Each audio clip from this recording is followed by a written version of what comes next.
Okay, we are ready.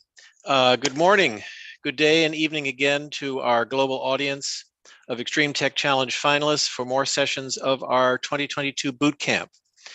As before, I'm going to ask the founders to put their questions into the Zoom chat, and I will curate and summarize them in a Q&A session after the talks. One of the things my business family taught me at an early age is that no matter the technical expertise you choose to develop, if you are successful, you're going to spend a lot of your career doing public speaking, and all the more so as an entrepreneur.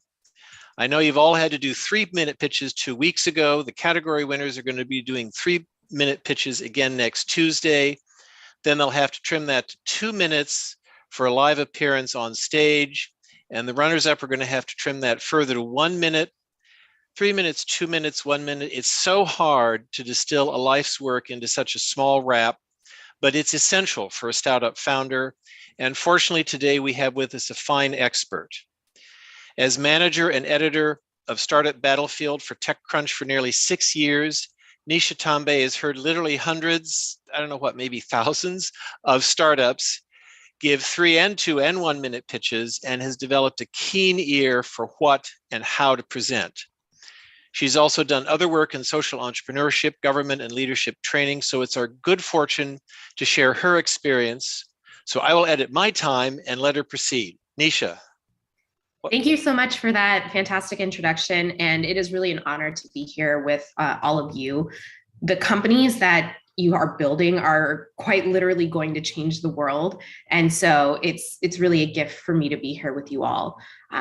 Give me just a moment. I'm going to go ahead and share screen my little presentation today. I'm trying to make it more interactive. I spoke with Victoria earlier, and instead of just spending the whole time with me talking, I'm going to give as fast of an overview as I can. And then the rest of the time, I would actually like to do a little round robin.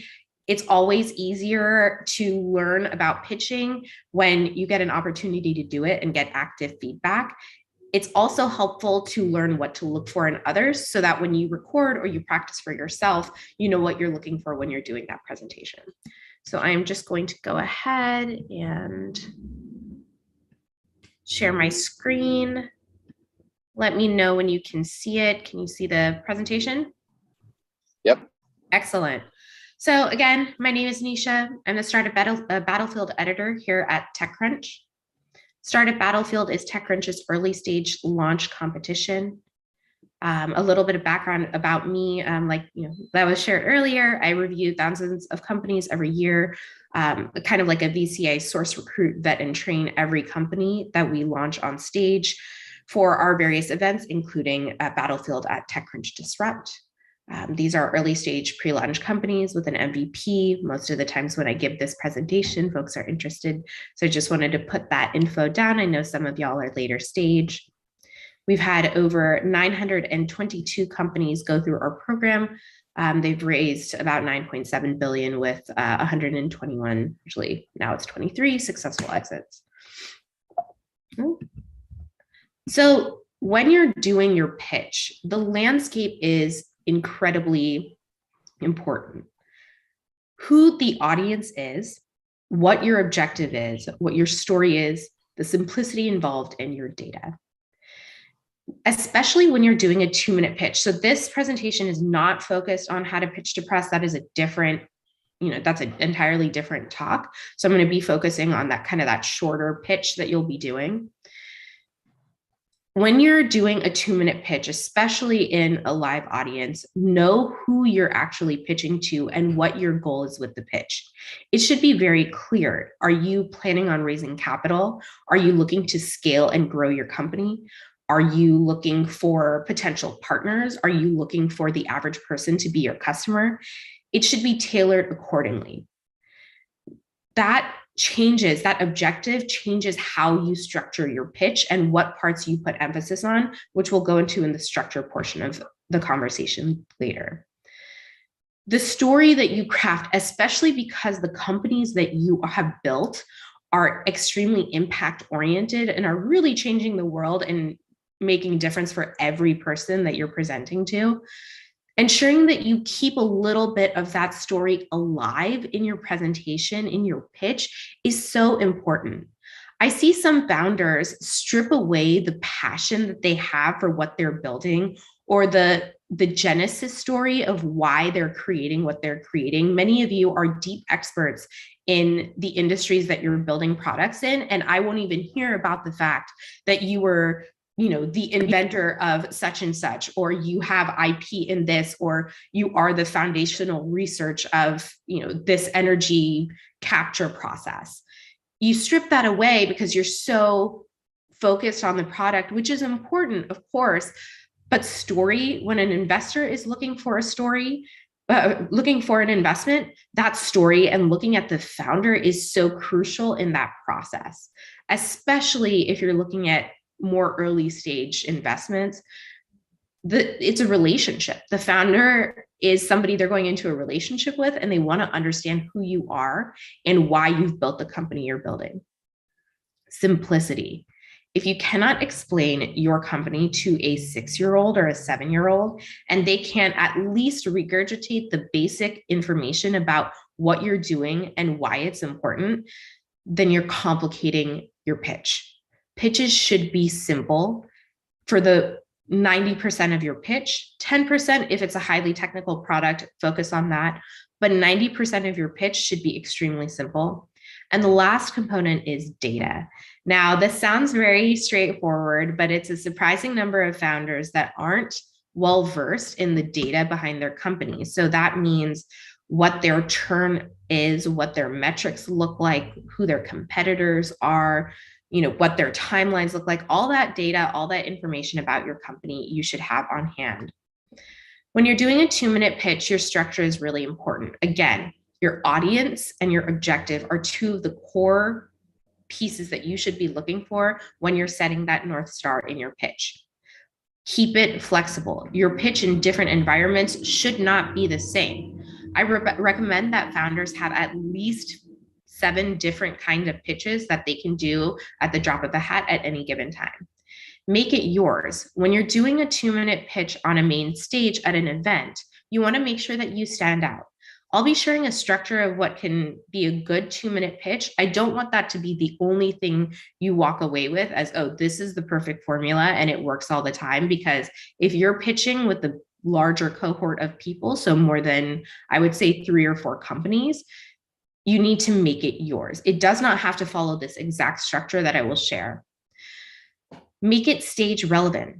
If you are an earlier stage company, so Series A and before, you want to focus a little bit more about genesis, passion, your experience, impact. When you're later stage, especially when you're focusing on getting that final round of investment, more of an emphasis on business model, growth, traction, milestones, next steps. What you put your emphasis on really determines what success you will have with your pitch. It's very, very crucial. I cannot stress that enough. This is a high-level framework for a 2-minute pitch. Identify a very specific problem, share the problem gravity. When you're talking about something like sustainability or clean tech, we've reached a point, both with the layperson as well as with investors, saying climate change is bad. Climate change costs us $100 billion. It's no longer specific enough. Speak specifically to the problem in your subvertical under climate or impact or sustainability. Don't give a really broad, oh, there's a resource constraint on materials. It's like, okay, yes, at this point, any investor worth their salt is going to know that. For those companies who will be pitching at TechCrunch Sessions Climate, you can assume that the audience has a baseline understanding of the problems in the world as it relates to clean tech, sustainability, climate change, et cetera.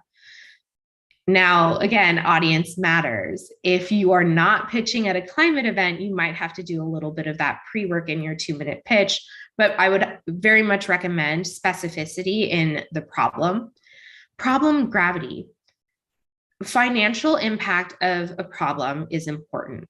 If you are pitching to an impact-focused investor, make sure you also add what the problem gravity is as it relates to humankind. No buzzword solution. I get this all the time, even from the most seasoned pitchers, people who have exited multiple companies. I have to sit there and deconstruct 2 sentences of what your company does that actually shares what you are building. Buzzwords don't help. Make sure you highlight in a 2-minute presentation your IP, the impact, and the relevance of that impact. Sometimes your actual solution sentence should be maybe 1, and the focus on the IP depending on the investor that you're speaking to. What I mean by that, if you have created a new carbon capture methodology, actually identify what is unique about your method. Where is it proprietary? Where can someone not copy you? Or what have you done that gives you the ability to do something another company might not have done before? And actually say that very succinctly, but say it. There's so many companies I come across that say, oh, we're able to capture the way that wave moves through our machine. Okay, that tells me absolutely nothing. And in a 2-minute pitch, it might perk my curiosity, but for a company that can actually say we developed a specialized motor that can be scaled across multiple countries and it enables XYZ because the structure of the motor is novel, which we invented in X lab or through X years of R&D.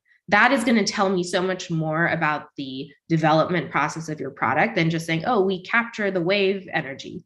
Not enough information. I want to know what you are actually building that makes you unique, that makes you different, especially as the industry continues to grow. For those who've been in the industry for a long time and in this clean tech climate impact space, you'll know that you're like, oh, well, there's a lot of companies that are trying to do what I do. This is why I'm different. Be really clear about it. Business model, also very important. Of course, like I said, if you're a later stage company looking at investments later on, this is where you might want to focus a little bit more of your time. Business model, growth, customers, and milestones.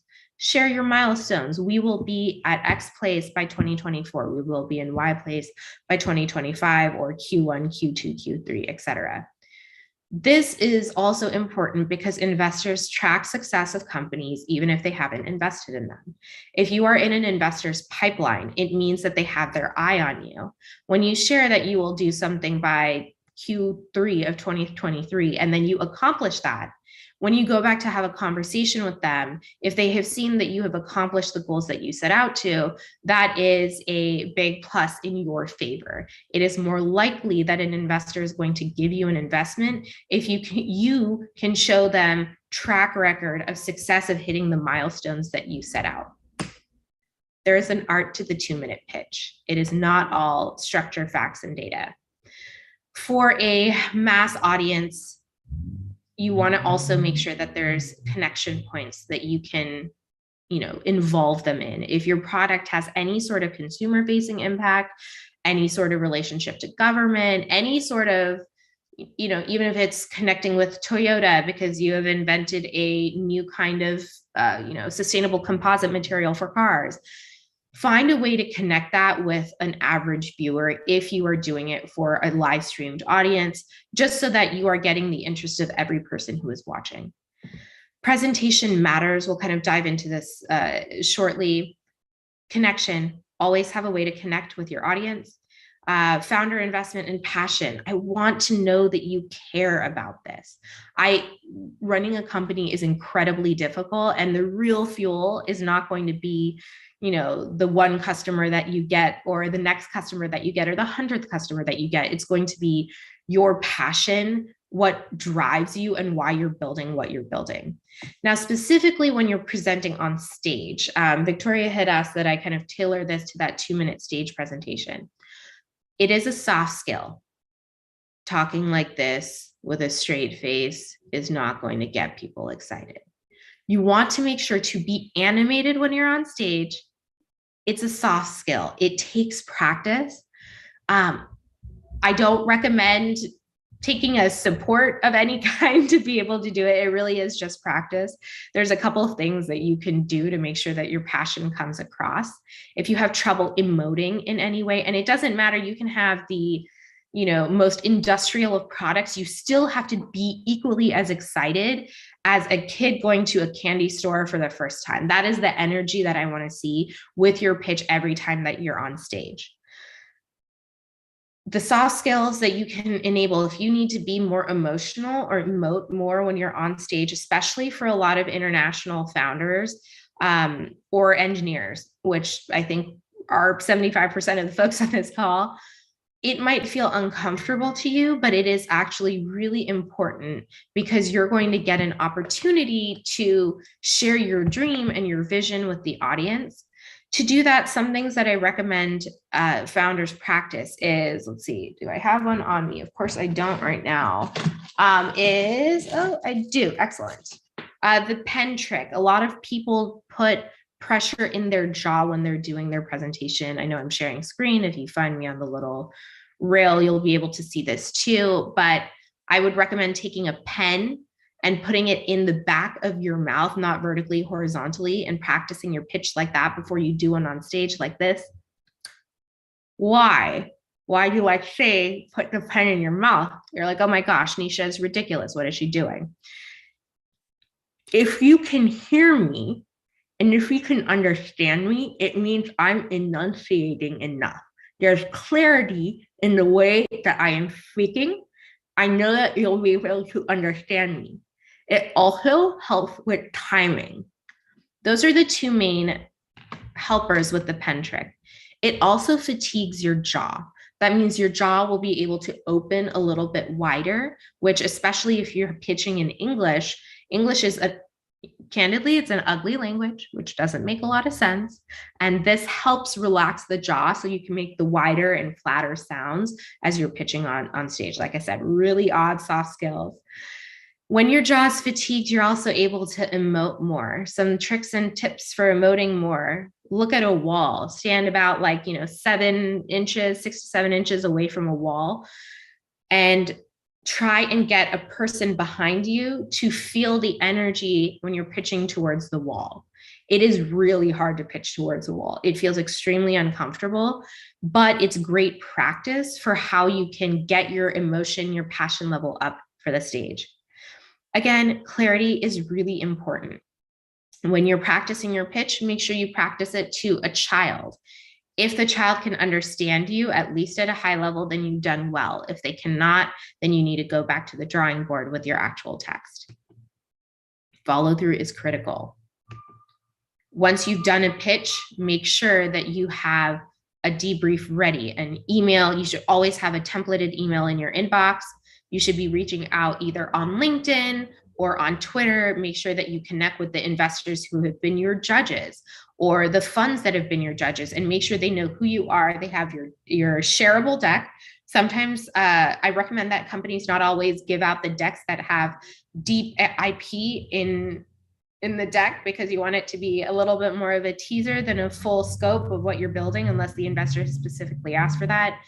Like all the data you can and the direction that your company is headed. Again, the milestones are important, especially when you're going beyond Series A. Things to avoid, and then I want to actually jump in because we're hitting the 20-minute mark. Buzzwords. Again, buzzwords are just not helpful. If you are coming from a different, if you're not American and you're coming from a different language base, I would recommend meeting with a person who is in industry in the US, just to ask, hey, is this considered a buzzword? Because you really don't know unless you are immersed in the culture, and that's completely fine. Just do your homework. It is actually even harder for people who are native English speakers, because something that seems, of course, to a native English speaker is actually most likely a buzzword. Your length is very important. Make sure you're staying within whatever allotted time you have. Practice. It is clear to me when a founder has not practiced the time frame that they need for their pitch, and then they end up speeding up at the very end. Lack of honesty. Now, this is a tricky one because I don't mean that founders lie. I don't think that that's true. It's also okay to be honest. It's okay to be straightforward, saying, that's a great question. We're working on figuring that out. This is an area we are experimenting in. These are all phrases that you can use when you are trying to figure something out. If you are an earlier stage company and you're working on your business model, these are the methods that we are looking to adopt. That's fine. These are some of the steps we've taken to secure our supply chain. You don't need to say, oh, we have mastered X, or this is exactly what we're doing. And then 2 months later, you convert your entire business model. Lack of honesty doesn't look good. And it can happen, without a intention of being dishonest, but you want to be as clear and as upfront as possible. The other thing that gives you is it gives the opportunity to engage an investor in conversation with you afterwards. If an investor, especially as you're scaling, when you're going into those growth rounds for raises, if you're having, questions around growth or questions around how to build partnership or, something of the like, then you can actually use that as a vetting system for what kind of investors you actually want. Do you want somebody who just has deep pockets? Maybe not. Maybe what you're looking for is a strategic investor who can help you solve some of these critical issues. Investors want to know how they can help you and where they can actually fit in your board and in your business structure. If you're clear with them about what your needs are, they're more likely to be able to help you. And then finally, the lack of preparedness. I go into sessions like this, I have roundtables, or I'm speaking at an event, and I'll call on someone and I'll say, give me your pitch. And they'll be like, oh, I'll pass. I don't have one ready. You don't need to be perfect at your pitch, but you should be practicing a pitch. And today we'll do a little bit more of that. Every conversation matters. And this is my last segment before we actually do the round robin. So prepare if you need to. No, I'm just kidding.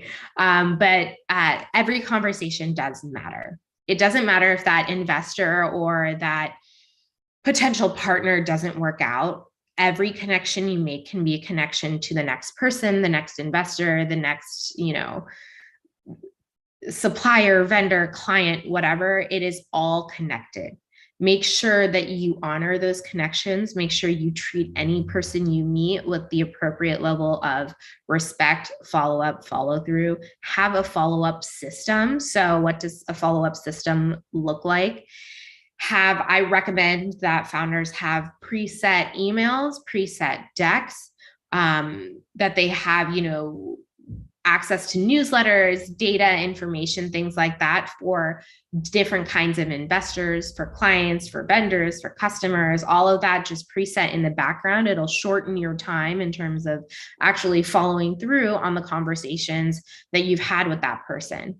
If an investor, if somebody has asked for information, it's typically a 48-hour return time, unless there is a particular piece of information, even if there's a particular, data you have to pull that you might not have pulled before, then send a note 48 hours. It was great to meet you. We're gathering this information. We'll reach out to you shortly. Make sure you follow through. Absolutely crucial. And then always have next steps.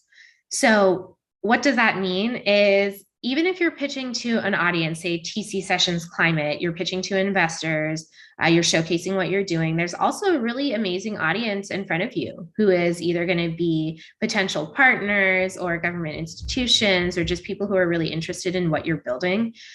Companies get followings, not just in a investment standpoint, but also just in an average person standpoint. And when you're building something that is changing the world, you want to make sure that your story, you give people an opportunity to both hear your story and follow your journey.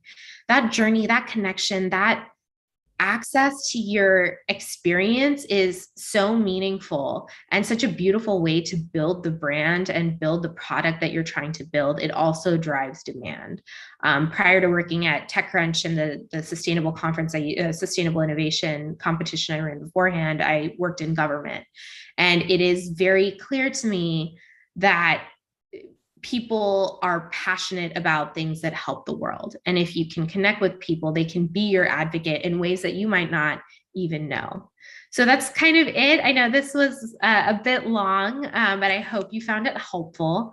What I would love to do, and I'm going to stop sharing now, Victoria, do you have a format you want me to follow in terms of connecting with the different founders, or can I just hop in and start? Just hop in. You do you, Nisha. Fantastic. Well, let me actually take just a second to see if anybody has any questions or, clarifying questions that they might have, or they're like, you said this and I've tried this and I don't know.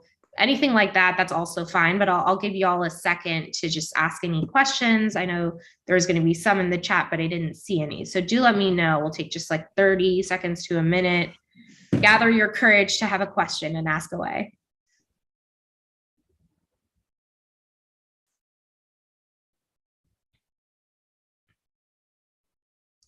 Can you clarify, Pal, about what you mean, how VCs come Yeah, I've never been on the other side. I've never been an investor, but I mean, what is it that they have in mind? And are they bored, or they heard it 1,000 times already? How can I stand out? So it's good to understand the other side, what those people are. That's a great question. So I had mentioned that, you should be cognizant of your audience. That's also doing your homework about who's going to be at the event and the judges that you're actually pitching to. There is a big difference in terms of, impact investors or climate focused investors who might know about your industry, and investors who are like kind of bandwagon hopping, have the deep pockets or the operational or strategic skill that you need to scale your company. In terms of what investors are looking for, passion is a big part of it. Knowing their story. Most investors, like I said, it's a marriage. So if somebody's giving you a really dry pitch, you don't want to spend the next 10 years of your life bored every time you're on the phone with this person. It's not going to be fun. I'm not married, so maybe that's me being a little bit too bored when I talk to people, but I would definitely recommend making sure your passion comes through. The second is, if you've done your homework, then hopefully you know what that investor's emphasis is, or what they've historically looked at in terms of their portfolio company. Most of the times you can see not just an investment thesis for the fund, but also an investment thesis for that individual investor. What is it that's common amongst the companies that they invest in? Not from an industry standpoint, but from a soft experience standpoint. Many times you'll see investors who are looking for folks who are at like a growth point, who are going from not 0 to 1, but 1 to 100. That's, targeting what they're looking for is really key. And then, yes, pitches are boring. When people say, oh, we're the first to ever why, it is extremely rare that the person is actually the first to ever why. I mean, I have seen an inordinate number of companies at this point, and it's rare that a company is actually the first to do something. That you might be the first to do it well. You might be the first to do it in that exact format, but be very wary about saying we're the first to, unless, and this has happened to me actually probably 2 months ago, I was up in Berkeley listening to some company's pitch, and this woman said, oh, I'm the first to, modify these worms and utilize this, chemical hormone structure. And I said, okay, like you said, you're the first, who's your competition? And it turns out that she was the she's the PhD who discovered that this process existed. And the funniest part, which she didn't say that in her pitch. She did not say that I am, this is the first time I am the person who discovered this. It is novel because I am the one who did it. She did not share that. So it was just a very generic, it was a generic pitch that could have been a easy home run. But great question. VCs can get bored. So it's your passion and showing the uniqueness of your product that's really going to help. Other questions?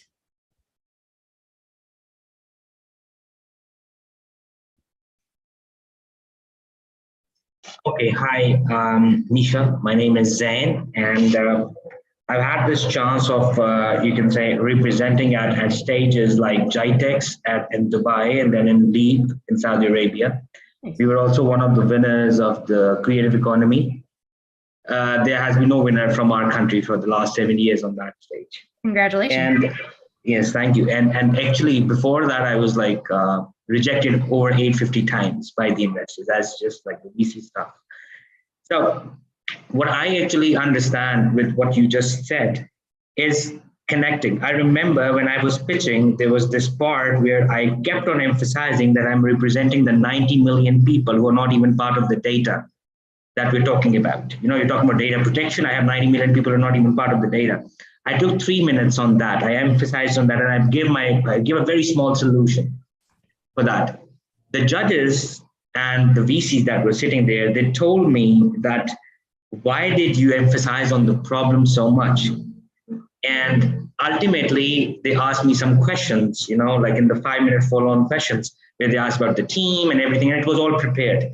Do you think that this strategy also works sometimes, that you're connecting the problem for the whole minute or 2 minutes? Because that entrusts the audience. I was like addressing to an audience of approximately 1,200 or 1,500 people. And most of them were VCs and startups and also like visitors.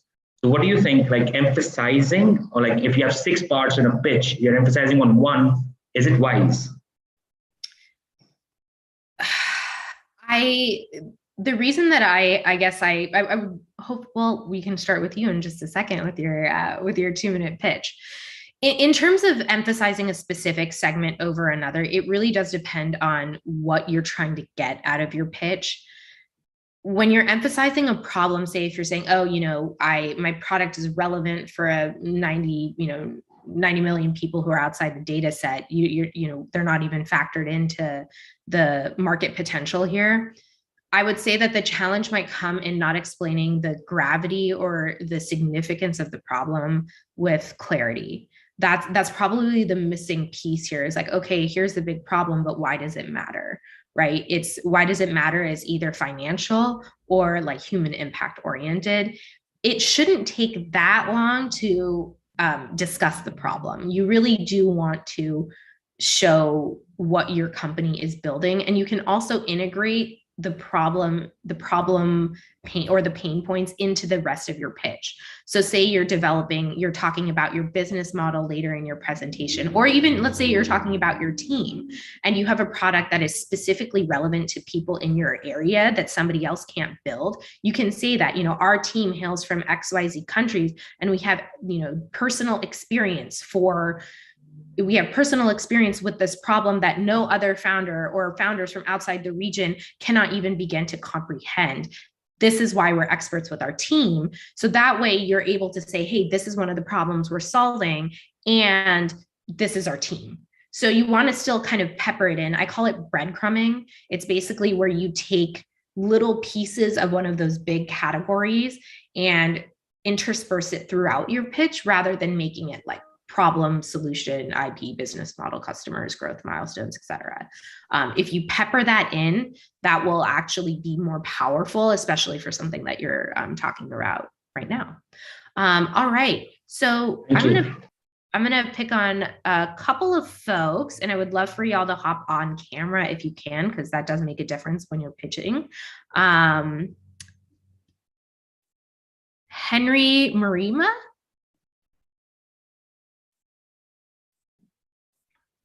Hi, how are you? Good, how are you doing? Great. Let me grab my headset. All right, here we are. Unfortunately, I have a problem with my camera, but maybe my voice is enough now. All right, you got 2 minutes.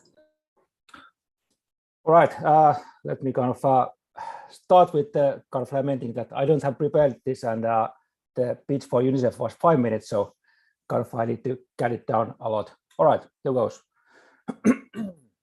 So almost all students in classrooms around the world, they are subject to passively absorbing chalk and talk approach by overburdened teachers.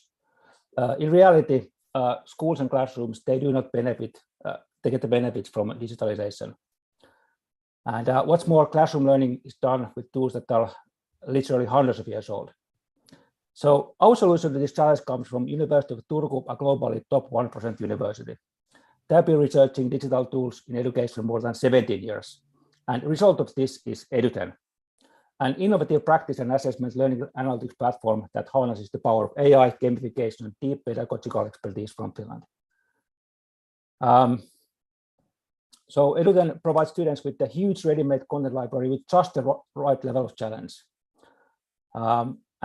Our AI engine uses data from students' answers to adapt and personalize their learning experience, calibrate difficulty levels automatically, and provide the world's best learning analytics for teachers. And Eduten's impact on learning results have been proven by more than 100 university studies all over the world, including several PhDs in many countries. And working with teachers in dozens of countries, we have learned that we need to make these kind of tools accessible for all teachers, because teachers are not that interested in technologies. So Eduten is really easy to get used to in any classroom in the world. The Eduten team includes all the core members of the original research team, combined with decades of international business and leadership experience. And the point of Eduten is to bring every classroom in the world to the 21st century. A key part of our business model is a global network of regional expert partners, and together with them, we adapt Eduten to multiple languages and curricula. Currently, the cumulative number of answers from over 1 million users is 1.6 billion, and we record more than 3 million new answers every day. And myself, I like to think that with every answer, we help students, a student in somewhere in the world. We work with public and private schools. I'm going to pause you right there. Thank you very much. That was really fantastic. Fantastic pitch, especially since you were tailoring to your 5 minutes. So cutting that down to 3 is very difficult. So well done. Right. Thank you. When and I'm going to share kind of a methodology, like a more Socratic method of just other folks also learning on how to pick up specific things in pitches. So either in the chat section, or you can just share out loud. I would love to hear just maybe one thing you're like, oh, this is something that I think he might be able to do differently, or that was confusing, from the other founders on this call. You all are each other's support and network. So let's practice contributing into other people's pitches.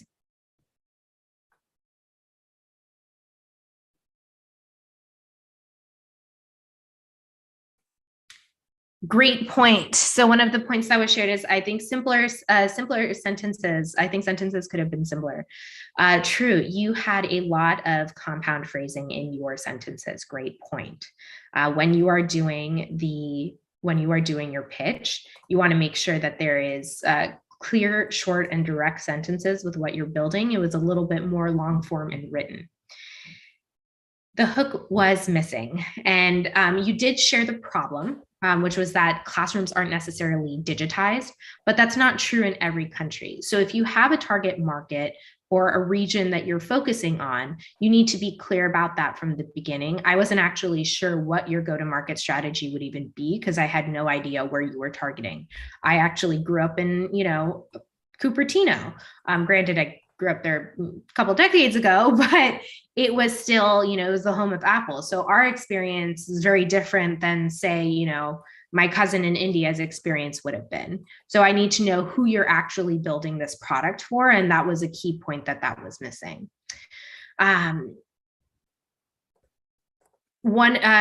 Jessica, that's a really interesting point. So Jessica said, start with a short blurb about what your company does before going into the problem.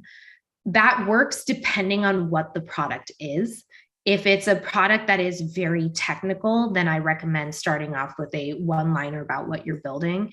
If it is a product that has broader application, I would recommend just starting with the problem in a 2-minute pitch specifically, just because the timing is so short. Sorry, that's a great point. You started, you can say what what subjects you start off in, what the age demographic is. Is this for college students? Is this for high school students? Is this for, K through 12 standard, whatever it is that you're focusing on, add that in. When you do a 2-minute pitch, and I know, thank you, Henry, I totally put you on the spot, so you did a great job. You really want to make sure that every sentence has a purpose and every word has a purpose. So as you're crafting this, you want to just make sure that you're really clear at every stage. The other part of this is enabling pauses in your pitch. even if it's 2 minutes, taking a second to change the speed at which you speak, taking a second to pause so that the person who is listening can process and also recognize that there's some really important parts of what you're saying, very important. The other piece is when you give a pause, especially after introducing your company, it helps them remember your company name. One thing that some founders forget to do is that when you're pitching, especially in 2 minutes, the name of your startup is also important. You want the investor to remember what your company is called. So don't just say we, actually say the name of your company so that at the end of your pitch, the person who's listening is like, oh, of course, I know what that pitch was about, who it was for, and what the name of that company is. Fantastic job. All right, next I'm going to- Thank you, great feedback. Next, I'm going to pick on, let's see, who else do we have here? Anastasia from WeNight. Hello. I am currently driving, so I could do the pitch, but the camera, I don't want you guys staring at my forehead. No problem. Why don't you go ahead and give us your pitch, or we can circle back to you in 15 minutes if you think you'll be stationary by then. I won't, and I work at a school. I'm a teacher, so by the time I get to work, it's going to be even worse. So all right. I'll do my best now. That's great. Love it. Take it away. Okay. Hello, my name is Anastasia Jackson. I am the CEO and founder of WeNight solely focuses on the HBCU community, which is historically Black colleges and universities. HBCUs educate the majority of all Black leaders, with whether it's in the climate industry, whether it's teachers like myself, nurses, doctors, physicians. They educate the majority, 50% and above in those industries. However, each HBCU lacks communication. They struggle with preparing their students and keeping in contact with their alumni, and it causes a huge disconnect within this network. The reason why I'm able to say this is because me, myself, I am an alum, and as well as the network that I'm involved in, I work with many alum. And so how WeNight is actually going to help cater to this problem is by creating a network where all HBCUs can be on one platform and administrator tool app, where they can be on one platform and communicate to each other and kind of address all these needs and build up our network. That's the best I got, 2 minutes. All right, great job. And I'm impressed that you're able to do that while you're driving. So well done, Anastasia. Let's get just 2 comments real quick from your fellow founders. Just 1 or 2 pieces of feedback I want to see in the chat, or you could just verbalize it. That's fine too. We'll take a second to do that, and then I'll dive into some feedback for you. Thank you. I want to see some support here, folks. There we go. Correct. Good job. We got one of your founders saying really clear pitch. Perfect. The question came in, which is, what is your product? So when you're talking about something that might be specific, right? HBCUs, not everybody's familiar with. That's okay. You did a great job explaining kind of the target for your product. You did not spend a lot of time on the functionalities or what you're actually building. So it's a platform, but what does that look like? Then you said it was an administrative tool. I wasn't quite sure what I'm actually looking at. Is it a back-end software for universities to manage their alumni networks? Is it a social networking platform for alumni to use to connect with each other? Is it a partnership platform so that you can harness the experience of the alumni into job or mentorship opportunities with existing students? I actually don't know what your product does. So making sure that you're really clear about what you're building and why you're building it. What is the significance of having this platform? Really important. The other part is that, so I used to, when I was in college, I used to work in donor relations for a little while. So this is oddly something I have some insight into in terms of alumni management. In the US, endowments are really clear. Endowments are like one of the biggest ways, right, that universities, as you know, fund scholarships, build buildings, et cetera, and getting people into that pipeline and into just the broader, more engaged alumni network is really important. You can speak to the efficacy of, the average endowment at one of the schools that you're trying to serve. And you can also talk about examples of what success looks like if somebody were to use your platform. So you can say, we educate over 50% of Black professionals in XYZ industries, or, broadly across the United States. We have notable alumni like X and Y who have historically helped in, or who have historically given back in ABC capacities, but that is a mere fraction of the success of the alumni that come through these different universities. I am building a, administrative tool to manage all alumni across these multiple institutions to be able to enable universities to connect alumni with donor opportunities, job, recruiting opportunities with students, and mentorship or social engagement opportunities.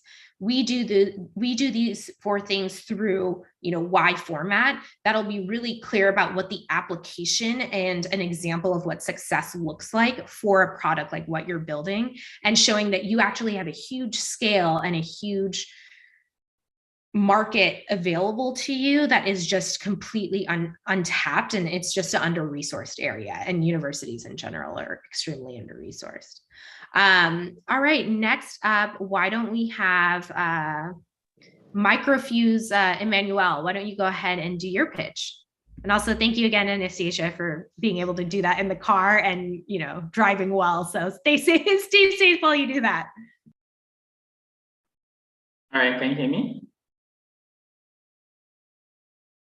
Yep, I can hear you. Okay. All right. So mine is a 1-minute speech. I'm a runner-up, so it's going to be 1 minute. Here it goes. Hi everyone, my name is Emmanuel, CEO and founder of Microfuse Technologies, and we are building Cypher. Cypher is a smartphone, is an AI-powered ocular diagnostic medical device that helps in the early detection and diagnosis of diseases such as malaria, diabetes, hypertension, and some early forms of tumors. Unlike other products that are expensive, invasive, and require special skills and internet, Cypher performs diagnosis offline and non-invasively within 1 second by simply taking a picture of the eye with a smartphone. With small AI on the phone, we are achieving better patient outcomes by improving clinical efficiency, productivity, and error reduction. Cypher is already deployed in 3 university teaching hospitals and demonstrably saved over 2,000 lives. And we are on the path to saving 10,000 lives in the next year with a SaaS model that offers a significantly lower cost point than remote offsite lab tests and analysis. That's it. Well done, and you got under time. You came in at 57 seconds. So well done. That was really clear. It was a clearly rehearsed pitch. I don't actually have too much feedback for you. What I will say is, if you have a personal connection point to this that you can add in there, not just, oh, I'm the CEO of this, is, I have X experience in this, or I've had, I used to work in a hospital and X would be undiagnosed. I've been impacted by Y inability to scale, all of this. If there's a connection point you can create, only 2-3 seconds. You can even just say, having felt this issue personally. You don't even have to go, if you don't want to go into the issue specifically, you can just say, this is a problem I have felt personally, or I have had direct experience with, which, X million people have also had, and then continue. It gives the audience just a little bit more of oh my gosh, right? It's the product you're creating and have created. Clearly it works. It clearly is scaling well. It's already in hospitals. That's fantastic. You've already shown that you're impacting lives. That's really great. You want to just add that a little bit of that connection element to get people involved in what you're building, and that excitement, and also that feeling of they want to help save lives too. When you can get them on board with that emotional element, I think then your pitch is going to be really perfect. So very well done. It was a very, very well done pitch. This is just kind of the cherry on top of what you can actually structure. So thank you. You're very welcome. Sorry, we have a couple more minutes. So, and I'm sorry if I'm not pronouncing that correctly, S-A-R-I, but I would love to hear your pitch. Yeah, no wonder. Hurme Mehtälä, too hard. All right. So science and technology strongly drive the change in our society, and we need more people who are able to think scientifically to back up their daily decisions. But children are not interested in this school unless we motivate them from the early years. Unfortunately, even educated early years teachers feel the lack of confidence to teach this, and even more difficult is to keep children engaged and motivated. Luckily, our EdTech platform for educators of 3 to 8-year-olds solves both of these challenges unlike any other solution, with story-based and playful lesson plans where everything is possible. Children learn future skills with hands-on problem solving, while they also learn all other earlier skills needed. We had years of academic research done by our founder in the University of Helsinki, and over 90% of our customers say that KidScience improves them and their students' knowledge and improves their teaching efficiency, along with reducing their workloads. KidScience online platform with SaaS model has paying subscribers now in 30 countries, and we have reached over 1 million children through our partnerships in over 100 countries. So let's play for a better future for the next generation. That was a great pitch. Excellent job. Any feedback from folks in the other founder folks? All right, there we go. Clear delivery on the existing problem and your solution. Yes, I agree. It was very clear. One of the things that I would recommend when you have such global reach for your product already, and you say you have key partners or strategic partners, I would recommend, I mean, you came in at 1 minute and 18 seconds. So for a 2-minute pitch, you're going to have a little bit more time. Actually, I'm going to do the 1-minute pitch. You're going to do the 1-minute pitch? Yeah, okay, so I have to cut off something. So, okay, well then we'll invert it. I was going to say, this is what you can add. So in the beginning of your presentation, you speak to the fact that kids don't have the ability to, make decisions from a scientific basis. The way that you structured or framed your product seemed more like a educational support tool for teachers rather than solving the scientific problem, like the scientific thought process problem. I would recommend folding that in to the actual discussion on the product itself. That'll help you shave off about like 7 seconds in the beginning, and adding that into the actual product will be, I think, equally as powerful, mostly because you don't go into a lot of detail about how you're actually building or the structure of the platform that enables you to solve for this critical piece, right? You're saying that you have a platform, that it can scale in this way. That I loved how you threw in that it saves teachers time. My mom is a teacher, she teaches 2nd grade, and learning a new tool is just, she hates it because it's generally a time suck. So the fact that you can save her time is very, very crucial, but I would recommend folding in the beginning into the product description itself. So like I said, kind of breadcrumbing it through your presentation. Our product enables kids to learn X, and our teachers, by saving time, Y. So that way you can kind of smash those pieces together. And then because you have a great scale, I would even consider leading with that. Our company has scaled to over 30 countries because there is a need for XYZ. So that way you don't necessarily have to follow that traditional structure that I was talking about earlier, you can just smash it together a little bit more and it'll help you condense your pitch. That would be, if you need to shave off about 18 seconds, those are the two primary things. Change the, condense the problem, integrate it into your product, and then flip the bottom to the top so that people know that you already have traction and you're not proving that when you're actually talking about what the product does. The second that you get, especially again, because you have so much traction, you're going to have interest from the person who you're listening to beyond that 1 minute anyways. So you want to make sure that that's up at the top, especially just in case you get through the last little bit. And we do have time for one more person. So Bill, why don't you go ahead? I like that you volunteered to distribute. So thank you. So I'm Bill from New Frontier Aerospace. I'm a supersonic aviator and retired NASA senior executive. Today, domestic and international air travel is too slow for the pace of modern life. Today's jets and helicopters can't get urgently needed transplant organs across the country in time to save people's lives. And the airlines dump 1 billion tons of greenhouse gases into the atmosphere every year.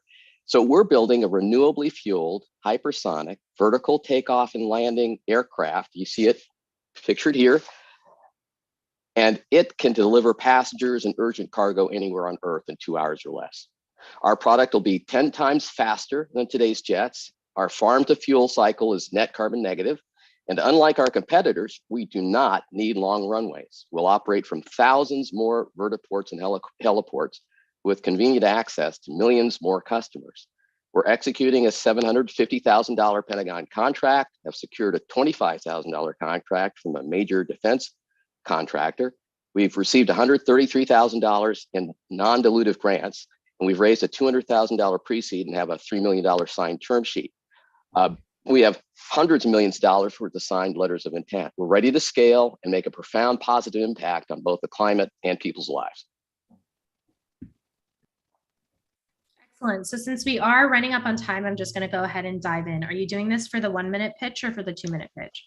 1 minute video. Okay. Your video is off. So when you had shown the picture, I didn't see it, but very cool. It sounds like you're building something that's really interesting. The one thing I do think you need to make sure to add, you shared your background at a high level. I would laser focus on your actual experience that's relevant, not just the broader experience, but like what you've actually built. If you have a specific, educational background that supports it or specific kind of project that you've worked on. I know you only have a minute, but it is important to make sure that you establish yourself as an expert in that space because it is because of the nature of the contracts that you have. The second is you didn't say whether or not you had an MVP if you have a functional prototype. So I don't actually know where you are in the development cycle. You mentioned you have all these signed contracts and LOIs, which are great, but I don't know if you have a product. So those are probably the two things you'll want to incorporate for when you do your 1 minute pitch next.